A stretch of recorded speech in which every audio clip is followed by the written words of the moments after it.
Hello? Hello? Good morning, ma'am. Morning. Ian Cruz po ng GMA News. Ma'am, Yeah. mamayang session time by 3 p.m. may naasama tayong mangyayaring bago. Magkakaroon po ba ng palitan ng liderato? Ano po bang magbabago mamaya? Status quo pa rin. Alam nyo naman, di ba, para magkaroon ng leadership change, tulad nung nangyari nung 2 weeks ago, kailangan ng majority number of members of the Senate. So, solid pa rin kaming 11 sa minority. May madadagdag po ba doon sa 11 para kayo na po muli ang maging majority?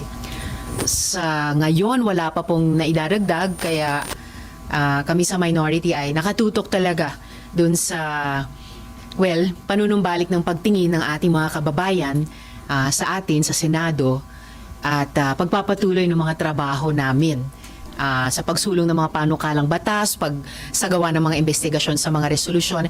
In a few months, paggawa ulit ng budget, at dahil nanumpa na kami bilang mga senator judges, yung impeachment trial.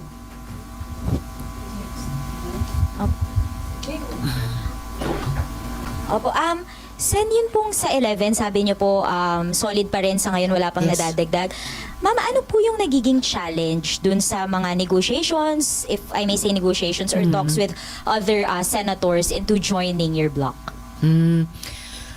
Siguro ang best na pagbubuo ng bagong majority, if ever, ay on the basis ng common values, common interests na maganang loob ng pagpasok ng lahat dun sa isang majority, isang bagong majority kung sakali. So sa ngayon, basta ang given ay solid kaming 11 sa minority. And ma'am, do you also share yun pong sentiment ng other colleagues? I think si Senator Ping, nabanggit po niya na it is Senator Win Gatchalian or nothing for the SB 11, Solid 11. Sorry, silent ko lang ito. Well, kung maging Senate President si Senator Sherwin, that would be good for the Senate. Magka-batch kami, so isang dekada ko na siyang nakakatrabaho at saka naobserbahan. Napakaseryosong legislator. Tuwing magsususpend, nagsistay siya sa floor, hindi siya kaagad papasok sa lounge. Pag naririnig nyo silang may kausap yung staff tungkol sa trabaho. And isa siya na pinahalagahan talaga yung dignidad at yung reputasyon ng Senado. Can you also confirm, ma'am, na yung pong grupo ninyo, yung 11, si Senator Win po talaga yung pinupush na SP? I hear several names kahit sa publiko, and ang attitude namin sa minority ay kung sino sa amin. I'm proud na may napatunayan na dating kakayahan bilang mga dating Senate President, at meron talagang malakas na potensyal na magsilbi din sa ganung tungkulin. At kung tatanungin niyo ako tungkol kay Senator Sherwin, kung maging siya, magiging mabuting Senate President siya. Sorry ma'am, last on my end. Ma'am, gaano po ba ka-importante for you na magkaroon ng leadership change, considering also na malapit nang mag-adjourn yung session? Mag-break po ulit yung session. Mapa minority man o mapa majority, basta tuloy yung pagtatrabaho namin sa kasalukuyang majority. Leadership, of course, is always important, lalo na sa isang institusyon tulad ng Senado. Kaya ganyan din yung mga interventions namin on the floor the past 2 weeks. Talagang may pagbibigay halaga sa papel ng liderato. But, whether nasa minority o nasa majority, I've always been part of a collective na isinusulong yung nakikita naming responsibilidad namin sa institusyon at sa ating mga kababayan. Hi ma'am. Ma'am, can you confirm lang, merong ugong-ugong din kasi na si former SP Cheese daw, yung possible na pumalit kay Sen Alan and pwedeng sumama sa inyong group para kayo na yung maging majority. Is Senator Cheese not an option? Can you confirm that, ma'am? And is he not an option? Talagang Senator Win lang po. Narinig ko rin na yung ganyang mga pag-uusap, yung pagbuo ng mga bagong majority man naman ay halos bukas sa kahit sino, na sumapi. Basta't may mapag-level of fun na parehong values or interests, parehong interest sa loob ng institusyon. But if you're asking me about Senate presidency, as I mentioned earlier, kung maging si Senator Sherwin yan, magiging mabuti yan para sa Senado. Pero kung Senator Cheese, hindi siya as aligned with the values of the current minority. Hindi kasing napag-uusapan yon. Okay. Ma'am, may I confirm lang din po, yung kay Senator Bato lang, ma'am, yung inyong resolution urging him to surrender after lahat ng legal remedies, naipasa na po sa Committee on Rules yun, ma'am, di ba? Anong status Yeah. nun, ma'am? Well, sa pagkaalam ko, nandun pa rin sa Committee on Rules para sa disposisyon ng Rules Committee sa ilalim ng Majority Leader. So, isa nga ako sa mga pumirma nun, pinangunahan ni Senator Kiko Pangilinan. And yes, ang panawagan dyan ay sumuko siya sa Philippine authorities at mag-seek ng lahat ng legal remedy sa ilalim ng Philippine Constitution, laws and rules. At ganun pa rin ang aking panawagan sa kanya para dapat maresolba ng legal at mapayapa ang sitwasyong ito kasi sobra ng maraming na-damage na institusyon at yung buong bansa pa nga sa ganitong sitwasyon. Sen, kamusta na po kayo? Hindi. Nakangiti po. But seriously, kinamusta niyo po ba or have you had the chance to speak with Senator Pia? Kasi we all know kaibigan naman po kayo ni Sen Pia at maraming issues previously na magkasama kayong dalawa. Hindi pa kami nakapag-usap as in usap pero nakita nyo naman nung pinarangalan namin yung mga archers, nagkataong magkatabi kaming nakatayo para sa photo and nung nag-suspend at pumasok kami sa lounge para sa briefing tungkol sa impeachment trial, nagkataon ding magkatabi kaming nakaupo. So, natural na makapag-usap or chat pag ganyan.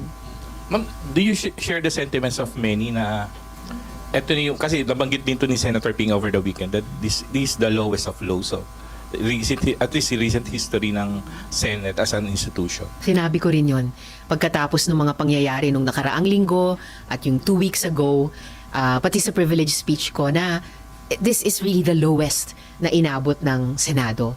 Never, kahit nung martial law dictatorship, kahit nung mga coup attempts, never na nag-bulletproof vest, nag-armas ng long arms, nagkasa at nagpaputok ng arms na iyon sa loob nitong Senado. Kaya talagang parang nabastos yung dignidad ng institusyon at ng mamamayan. Kasi nga, itong Senado ay hindi naman amin.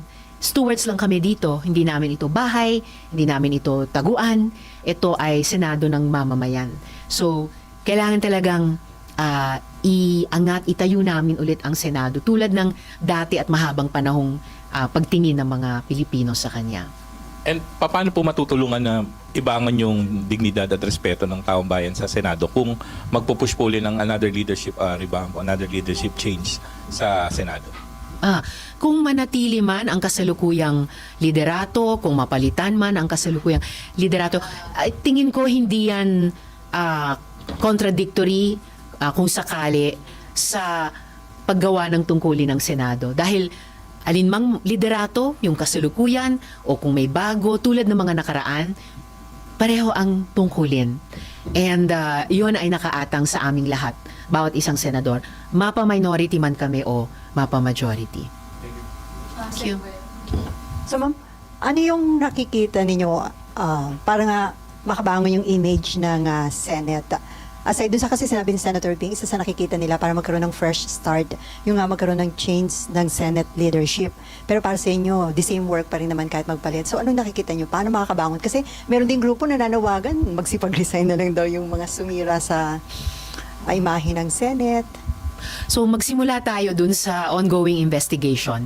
Kinikilala ko for one yung mga findings so far ng PNP investigation at pinahalagahan ko yung magiging kompletong fact-finding ng Department of Justice prosecutors. Kung magsasagawa rin kami ng sariling investigasyon, pwede namang mag-parallel yun at mag-complement yung mga iba't ibang investigasyon sa isa't isa. Dahil halos pare-pareho namang ebidensya ang titignan.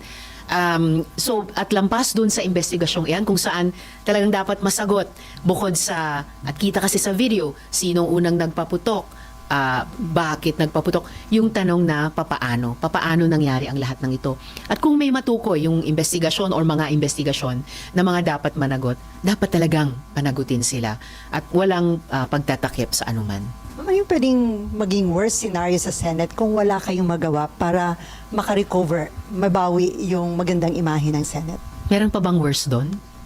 Nasa worst situation na nga kami sa ngayon eh. So there should be no way to go but up. Nowhere to go but up. So magwasto kami sa harap, sa mata ng mamamayan. Tumutok ulit sa mga trabahong kinakailangan ngayong nagpapatuloy yung Middle East War, yung oil crisis at paghihirap ng ating mga kababayan sa gitna nun. Tuloy yung aming mga trabaho bilang mga senador. Yung nabanggit ko kanina, kasama na yung impeachment trial. Kailangan ma-earn namin ulit ang tiwala, buong tiwala ng ating mga kababayan. At you're confident na magagawa niyo yun, ma'am? Mabalik yung tiwala ng publiko. Fully intending ang minority na mag-ambag para maibalik ang tiwala ng mamamayan sa ating Senado. So ma'am, this afternoon, wala pang kasiguruhan kung magkakaroon ng pagbabago sa Senate leadership as of this time. Magkakaroon lang ng kasiguruhan kapag sigurado na yung mga pwersang kikilos. So, but as of now, at least I can assure you, solid ang 11, seryoso sa trabaho namin, and 100% committed na mag-contribute kami para ayusin ang nasirang reputasyon ng Senado. So ma'am, isa lang ang kailangan nyo. Meron na kayong simple majority. So pwede na kayong magkaroon ng control sa leadership. Labing isa kami. So, So, may kung isang- mathematics ang simple majority, 13 yon. The mere fact na wala daw Senator Bato, parang kung 12, kung kakuha ng isa, pwede na daw yung simple majority. Baka pagdebatihin yan. Kasi may rules sa Senado eh. So, dalawa talaga ngayon? Sa ngayon, dalawa ang kailangan. And so far, wala pa nag-express ng intention to join the minority. May ilang may intentions, pero sa ngayon, ang solid ay yung 11 sa minority. Wala pang solid na level of na bagong bilang. Ma'am, may nag-express po ng intention from the majority na sumali po sa inyo? May mga pag-uusap, yung tinatanyong mga ugong na mga pag-uusap. So, kung may pag-uusap pero ang 100% fact ay sa minority, 11 pa rin kami. Pero ma'am, kung sakali man napag-uusapan na po ba sa minority na isulong na amyendahan yung rules? Kasi since 23 na lang, kung hindi talaga dadalo si Senator Bato or kasi may warrant of arrest siya, sinusulong po ba sa minority na amyendahan na yung rules sa quorum, tsaka yung sa... Wala pang ganong pag-uusap.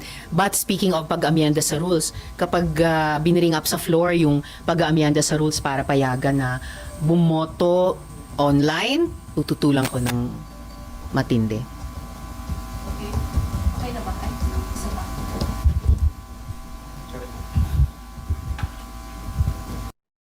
Kasi may mga nagpa-schedule ng privilege speech mamaya regarding the incident 2 weeks ago.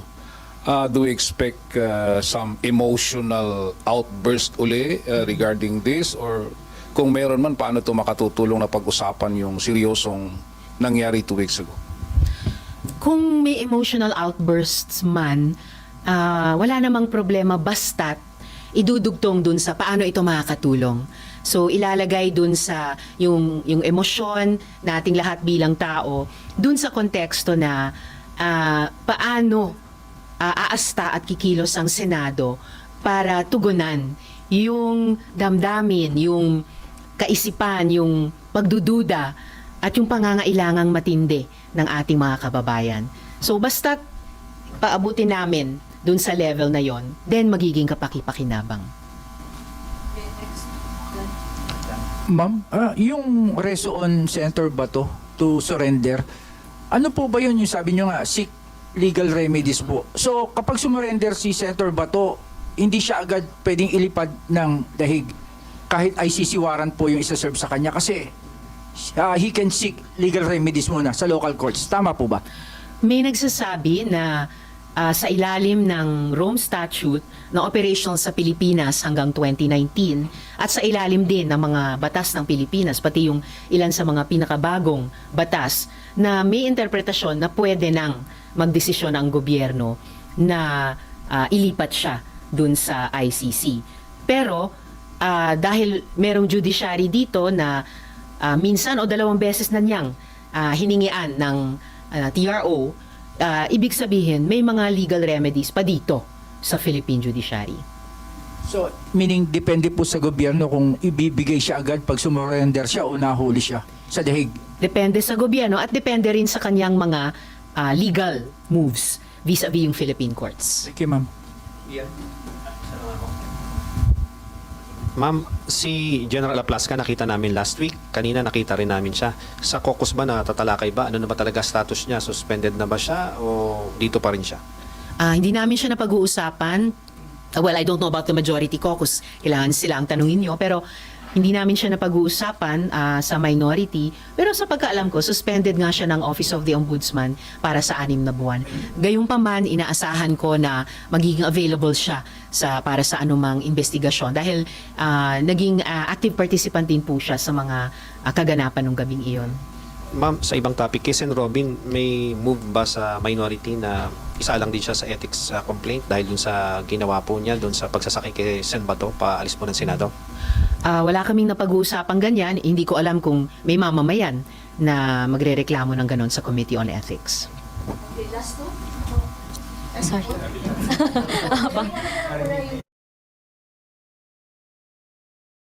Meron lang kong sabi-sabi na ang Malacanang ay may ginagawa rin para maipo siyang gusto nila maging Senate President. May nalalaman po ba kayo tungkol dito? Or meron nga ho bang ganun na nangihimasok ang Malacanang sa pagpili ng Senate President? Well, at different times sa kasaysayan, minsan nagpapahayag ang Malacanang sa kagustuhan sana nila o iba. Pero the Senate has always decided for itself. And the Senate will decide for itself. So ngayon ma'am, wala kayong naririnig na ganun? Oo, walang ganon. At the Senate, most of all, the Senate ang magdidesisyon para sa Senado. And then ma'am, follow through lang po about General Aplasca. Kasi ma'am, suspended po siya ng ombudsman ng 6 months para hindi ma-influence yung investigasyon. Pero palagi po siyang nandito. Hindi ba kayo bothered o concerned po ba yun para sa inyo? Hindi pa ako concerned tungkol doon. Basta't ang inaasahan ko sa lahat na maaring tanungin sa mga investigasyon, kahit kaming mga senador, ay ipresenta ang sarili at mag-cooperate sa investigasyon. Para ang isang bagay na dapat sana ang linaw-linaw sa publiko pero naging napakalabo at kinailangan pang investigahan, ay once and for all, maging klaro. At sa basis nun, maiayos. Pero possible po ba ninyong erase yun? Kasi nandito po siya everyday, kahit nga po suspended. And yung suspension po kasi is para hindi niya ma-impluwensyahan yung investigasyon. Sabi naman po niya kanina, nandito siya to visit the troops kasi kinumusta lang daw po niya. Well, dahil sinabi niyo sa akin, hindi ko alam yan before this morning, pag-iisipan ko po. Salamat sa impormasyon.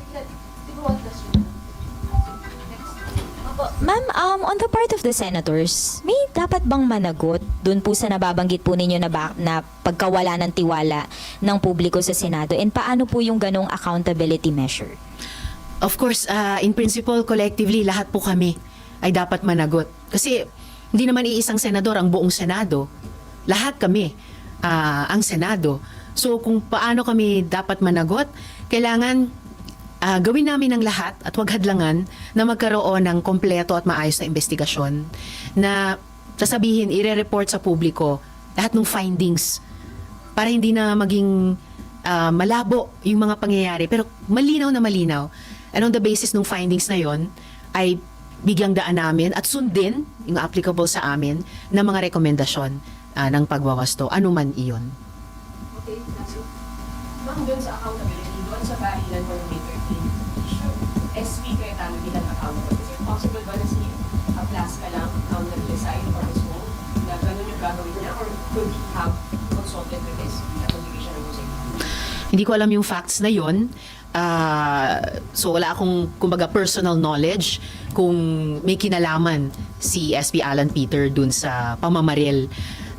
That should be cleared sa investigation, clear sa investigation, sino or sino-sino ang may kinalaman sa pamamaril. But of course, bilang Senate President at bilang yung mga nasa liderato, there's a collective responsibility involved there. And in the end, gaya ng nasabi ko kanina, kami pong lahat din, kahit yung wala sa liderato, ay kailangang managot at kailangang magtrabaho para ibalik yung tiwala ng mamamayan. Thank you po. In terms of sanctions, ma'am, kasi 'di ba meron pong mga filing of ethics complaints. I remember si SP Cayetano before nabanggit po niya na possible yung ethics complaint doon sa pagpapa or alleged pagharang kay Senator Bato dito sa pagpasok sa Senado, I think 2 weeks ago. So when it comes to that, magagamit po ba yung ganong route yung pong pag-file ng ethics complaint against a senator for them to be held accountable dun po sa mga nangyaring gulo? Well, aside from any investigation, pati ng external bodies, yung ethics complaint ay isa sa pinakamalakas na paraan na disiplinahin kami. Pati yung mga parusang pwedeng ipataw sa amin kung mag-prosper yung ethics complaint. Pero as for yung sinabi din pala ni SP Alan Peter na may humarang kay Senator De La Rosa para makapasok, I don't know kung sinong tinutukoy niya. Kahit sa video na ipinalabas, malino naman walang humahad lang. Dahil nauuna siya paakyat at walang nasa unahan niya at humaharang. Salamat.